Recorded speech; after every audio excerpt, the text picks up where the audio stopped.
Módulo 4 de língua portuguesa, os dígrafos. Para a gente entender o que é um ditongo, tritongo e hiato, a gente tem que entender os dígrafos. Os dígrafos, basicamente, são o encontro de letras. Essas letras, duas letras no caso, formam um som. Então, o dígrafo é quando duas letras formam apenas um som. Como, por exemplo, a palavra chuva. O C e o H formam um som de X. Isso é um dígrafo. Existem dois tipos de dígrafo, vocálico e consonantal. Como assim?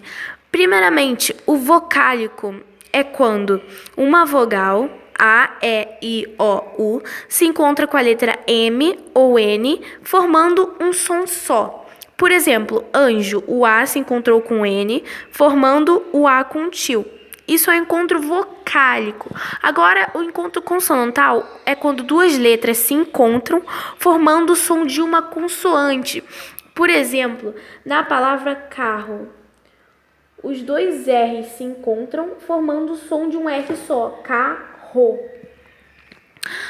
Então, agora que entendemos os dígrafos, vamos para o ditongo.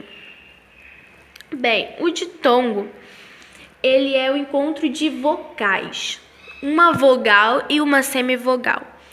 E essas vogais, elas não se separam quando você vai separar as sílabas. Por exemplo, glória.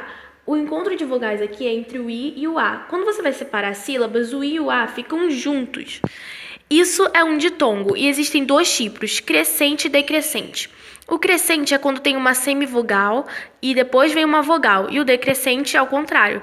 Mas como assim vogal e semivogal? Bem, primeiro você tem que entender a semivogal como uma letra inferior à vogal. Pra gente saber o que é uma vogal e uma semivogal, você tem que olhar esse triângulozinho aqui.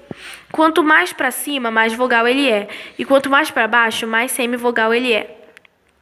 O A, então, é mais vogal do que o U. O O é mais vogal do que o I.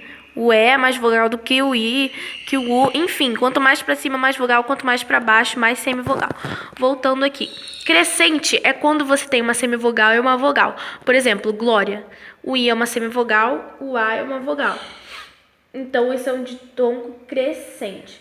O decrescente é ao contrário, quando vem primeiro a vogal, depois a semivogal. Por exemplo, vaidade. O A vem primeiro, que é a vogal, e depois vem o I, que é a semivogal. Então, você tem que lembrar sempre que o ditongo ele não se separa de jeito nenhum, tá? Ele nunca se separa quando você vai separar as sílabas. Vamos para o tritongo agora. O tritongo, o nome já diz, né? Tri, são quando três vogais se juntam em uma palavra. Pode ser nessa ordem aqui, semivogal, vogal, semivogal. Pode ser nessas ordens aqui. Tanto faz a ordem. Ele vai ser um tritongo. Por exemplo, a palavra Uruguai, U, A, I, são três vogais que se encontraram, independente de ser uma semivogal e uma vogal, duas semivogais.